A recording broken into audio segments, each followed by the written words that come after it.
So the next trade that we're gonna talk about, we're gonna talk about the Raptors, man. Did the Raptors, obviously they didn't. There's certain things they didn't do, then there's certain things they did do, and how do we grade it? How do we rate it? Is it commendable? Is it addition? Is it, because you didn't subtract, you still have an addition technically, So we're gonna talk about it. So obviously, coming out the gate, we already know that OG had a lot of trade interest from other teams. I already knew that, and I've been telling you that OG is out of everybody on the roster. To me, OG has the highest potential. OG and Scotty, both of them, and I think both of their potential drastically increases if you were to remove Pascal. Why do you say that? Oh, you're hating on Pascal. No, it's not. If Pascal didn't play the way that he's playing, or not Pascal, so Pascal's just doing, he's just hooping. So there's not a knock on Pascal. If Nurse didn't make the Raptors play the way of go to Pascal and he's ball handling, and how he's now the play initiator for the most part, for majority of, if we had 10 possessions, at least 6 of those possessions, Pascal's going to be play initiating. It's not Van Vliet, it's not Trent, it's not OG, it's Pascal play initiating, and everybody's kind of fit in how they fit in. That drastically affects Scotty, because Scotty and Pascal, they clash, like I've been said from time. Scotty should have the ball more in his hands, and actually, because he's more of a better natural playmaker, like Draymond. Draymond has the ball in his hands a lot in that Warriors offense. And Steph relinquishes duties and plays off the ball and plays like a Reggie Miller running around. Clay does that as well too. And then Poole will cook here and there. But Draymond, he's touching it a lot in the offense. So it's not like he's bringing it up ISO in, but he has it. He's doing handoffs. Give it back to me. Okay, go set that guy to screen. Dime. If not there, I'm going to dribble to this spot. Handoff. So he's usage in terms of screen usage and ball handling usage, or just touching the rock, period, doing handoffs, etc. Like, that's where I envision Scotty to be a 2.0 to maximize the team at his best, because Trent could come off those screens. Now they'll play more drop coverages because Scotty's killing running downhill. They have to play drop. Just the same thing when Ben Simmons would set the screens or Dre would set the screens. You play drop, and now Steph Eden off the drop. Poole Eden off the drop, and the curls, and Clay, etc. So I think Scotty could operate like that. OG would eat way more. Even then, OG would have more ISOs. Trent would have more ISOs. Trent would be more of a shooter getting the ball. Fred VanVleet as well, too, PNR, etc. And ball handling, like a point guard should be ball handling. So, and Pascal should just be backdoor cutting or whatever, but they don't run like that. So if Pascal was to be removed, that will have more usage for Scotty and way more usage for OG, which is why every time Pascal is out, you see OG is eating and he's cooking. Go look at the preseason games. Obviously, it's preseason. Even regular season games when Pascal's not there, OG's guaranteed 25-plus points, guaranteed 20 shots. Like, he's just way more aggressive because the ball gravitates towards him. He doesn't force it. He's not the guy, give me the rock, give me the rock, give me the rock. He's just going to play within the flow. That's my knock for OG. But when the flow is dictated towards me and the ball is coming towards me way more, definitely, OG is he's gonna eat more. So from that perspective, it would have been addition by subtraction if Pascal went, just because how Nurse is using him. But because Pascal was not going to be traded, which I've been said this is the window they missed. Look at how you seen Pascal is an all-star, rightfully so. Tip your hat off to him, a second all-star. You have to look at it and be like, okay, you know what? Yeah, this was the window. He's an all-star, yo. This was the window. You didn't do it. OG, everybody, like, other teams see this. OG's defense is elite, and he could create. He could literally be the Jeremy Grant. He could literally be like a lower tier version of Kawhi. He could literally score way more if he was just given that role to do so. And other teams know that he would get the rock way more. We can give it to him in the post. Like, he's 6'8", he's not small. Like, he could definitely ball handle way better than he used to. So other teams see that, which is why his interest is very, very high. And then now the KD trade happening, a lot of people, we need to defend this guy. A lot of people don't have the Tatum, the Marcus Smart, the Jaylen Brown, all tall, and that type of coach that's going to double everything. This is the West. It's different. They take pride in mano-a-mano, and if they try to double, you know what I mean? He can still shoot over babies, and then look who you're leaving open, right? When you look at it from that perspective, that just lets you know who KD really is, that he's him. And that also lets you know that OG is him. The fact that once this guy's traded, the stock even rises even way more than it should. Not than it should, than it already is. It's going to rise even way more. So when you look at it from that perspective, definitely OG is somebody that I could see and the teams around the league could see his value is on for real, is way more value than the Pascal, which is why we want him. So I give credit to Masai holding it in, not relinquishing his rights, being patient, because again, if we do make the trade, how far could we really jump into the, like, we're still going to be in the play-in window. It's not the time to trade OG. Pascal, I say yes. But OG, no. Let's wait till we see what offers we get for other guys, and everybody's like, you know what I mean? It's more so testing the market and seeing, right? Then again, his trade stock might drop a little bit because the timing. If that timing is hot, KD just happened, like that could be his highest point right now. But now in the summer, even though the offers still might be there, they might relinquish 1-2 picks now because they know that you might want to, you know what I mean? Whatever. But for the most part, I was praying that Masai didn't trade OG. I think that's the wrong move. I think that he'll regret it, and he knows. He knows. There's a reason why you didn't trade him for the whole Kawhi and whatever, a Paul George situation. Now he's even better. You definitely should not pull the trigger on OG. I keep him. Look at the caliber of teams that wanted him. Grizzlies, and these are contending teams. That should tell you something. It's not just the Thunder and all these other, when contending teams want your player and is going to vitally use him, and that's when you really know, okay, this guy's stock or trade value is for real. It's not no game, and it'll always be there.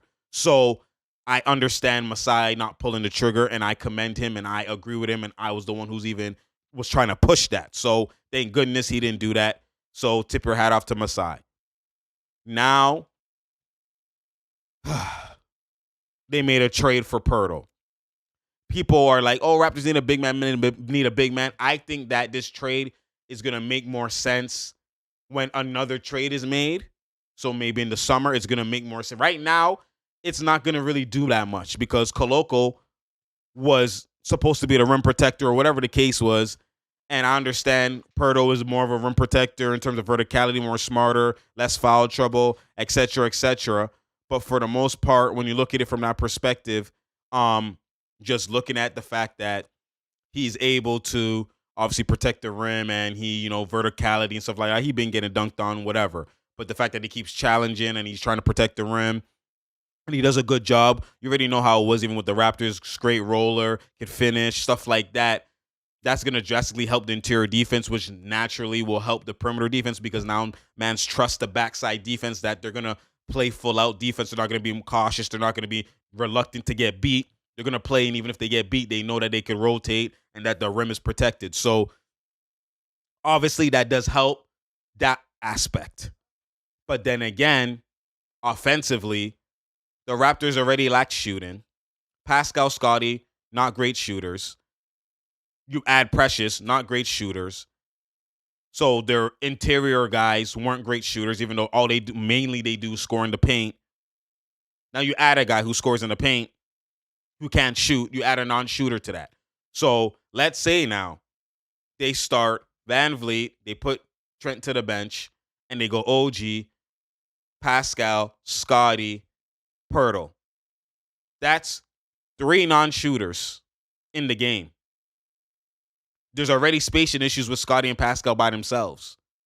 Precious always had to live at the three-point line. Now you add a guy who's guaranteed paint, rolling, and whatever. Where Scottie, they already sagged off Scottie. It's going to make it harder for Scottie to score even more now.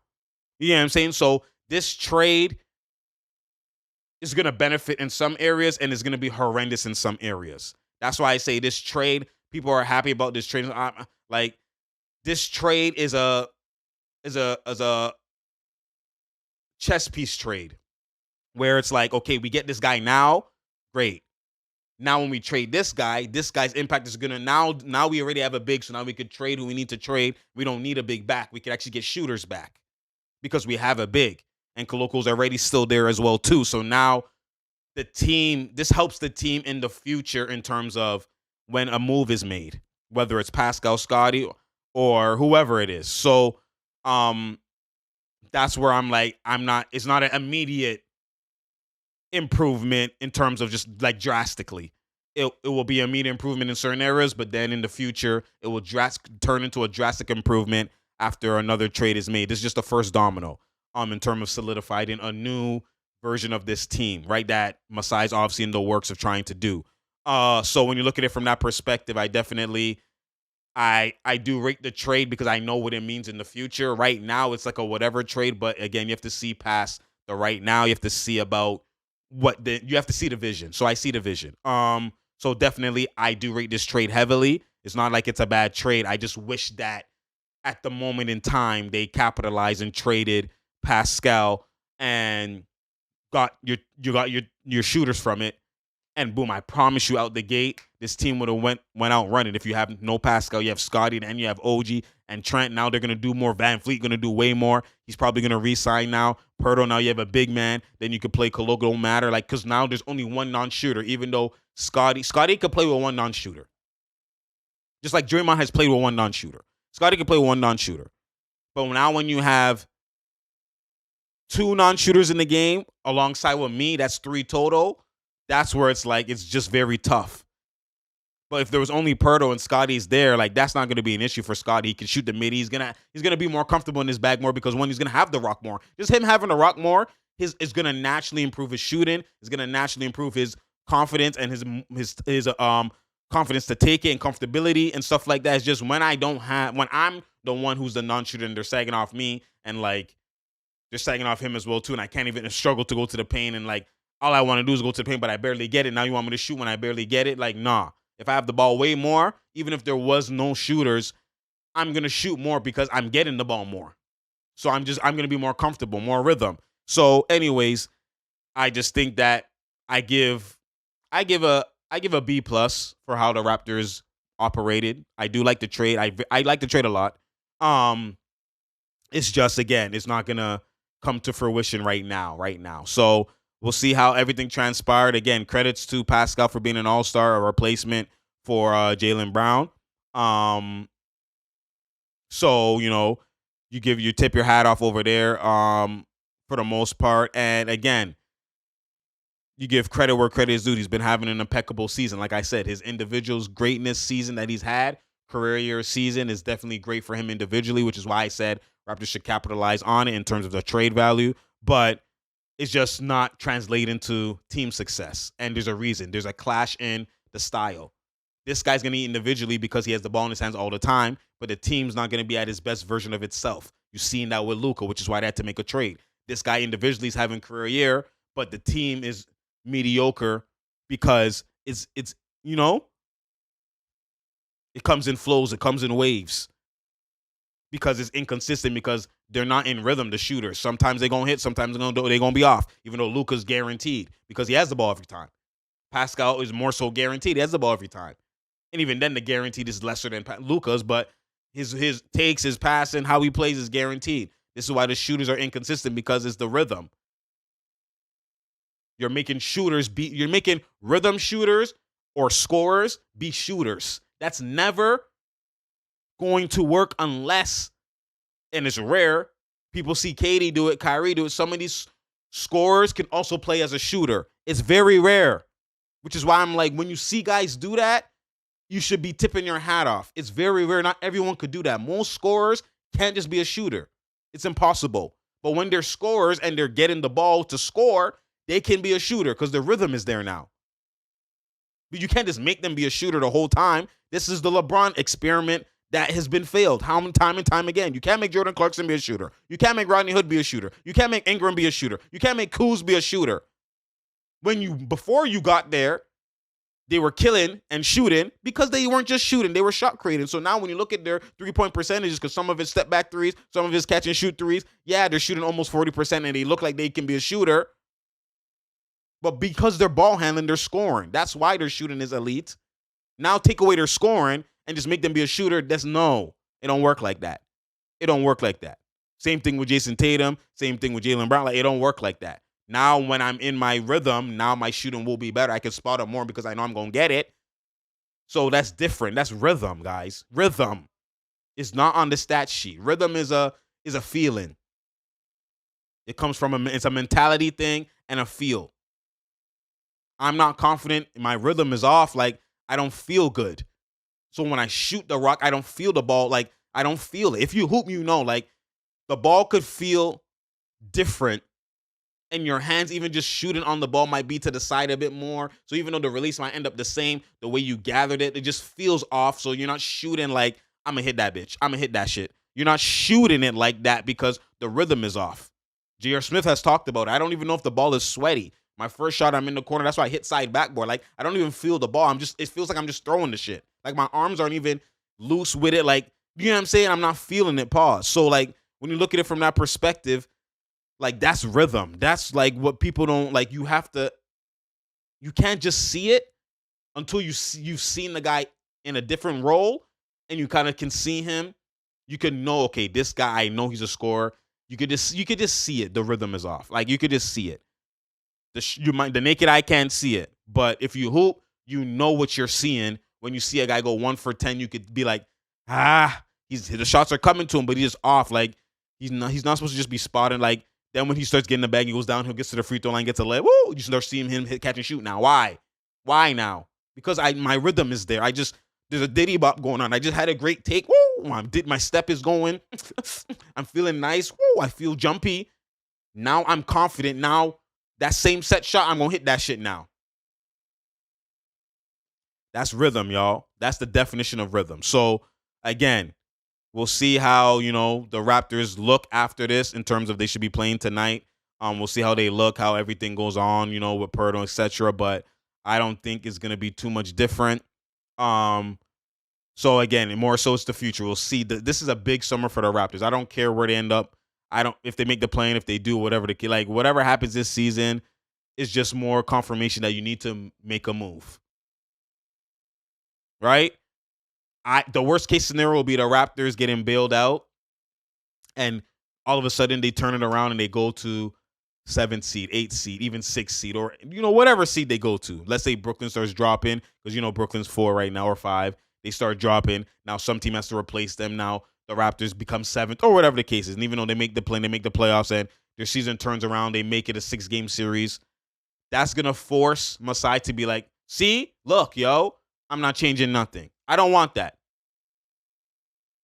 I want the Raptors at the bottom tier to play in. If they make the playoffs, they lose in 5 games. Or if they don't make the playoffs because of the play-in, that will be best case scenario because now you have to now when you look at the whole season, because remember, it's moments in time. At the trade deadline, they're ass right now. But now that you kept it, if they turn it around post All-Star break, at the end of the season, you do a whole overview of the season. You don't look at it in moments. You do the whole overview of the season. So after the whole overview of the season, if we ended up being the 7th seed, they're gonna still do this whole faith and hope and if we have a full season, everyone healthy, let's see, like we could be. I don't want that. If at the end of the season you're still 10th seed, you made the play and you lost, whatever, that's even worse than last season. You have to make a move. This showing you in the summer you have to make a move. That's what I want. That's what I want because I want the Raptors to, at the end of the day, regardless, Scottie and Pascal playing together is only going to reach a ceiling. That's 4th seed, 5th seed, first round exit. At best, second round exit. That's the best version of the Pascal-Scottie experiment.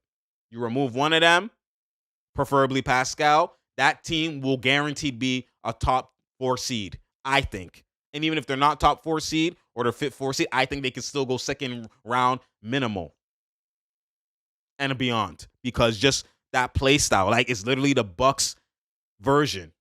But you have a younger guy, you have more scorers around you, etc. Well, the Bucks are looking way nice now, but at the end of the day, like it's that blueprint, so we see it work. If you have more time and OG becomes a poor man's Kawhi and like Van Vliet becomes the rhythm Van Vliet from last year, the All-Star Van Vliet from now Trent becomes that team is who you guarding. That's 15 points per game from like 4 guys plus. That's the team being at like here. So I just look at that and that's where I'm like, I need the Raptors to make that move in the summer. So it's going to be a big summer for the Raptors, a big end of the season because everything's chain reaction. Based on how the season plays out, depends how the summer is gonna be, depends how this is gonna be, and that. So we'll see. So I'm tuned in, I'm watching. You're gonna get more breakdowns, you're gonna get more this and that. Now that we're at the second half and we're gonna see what's gonna transpire, and we're gonna really have this conversation because a lot of y'all are ducking smoke because I've been told y'all the Pascal Scotty shit don't work. Scotty looking like Draymond 2.0, and right now you don't looking like Draymond 2.0, you're looking like Draymond, fam. With a Draymond 1.5, 1.2. That's what he looking like. That's what he looking like. So we'll see. We'll see. A lot of y'all ducking the smoke. Oh, Banks, what are you talking about now? Now y'all seeing it. Now y'all seeing it. Now y'all seeing it. Y'all looking at Draymond now. Go look at Draymond when he first came. And he was shooting good. And he was averaging 15 and 9, 15, 7, 7, or 13, 7. What is Scotty doing? Come on now. Let's have that conversation. I told y'all, with Pascal, he's Draymond. Without Pascal, he's Draymond 2.0, which is a version you have never seen in the league. So a lot of y'all think that, oh my God, he can't be. Y'all don't even know what Draymond 2.0 means because you haven't seen it. That means imagine Draymond had a bag and could shoot the three and was more aggressive. You haven't seen that ever.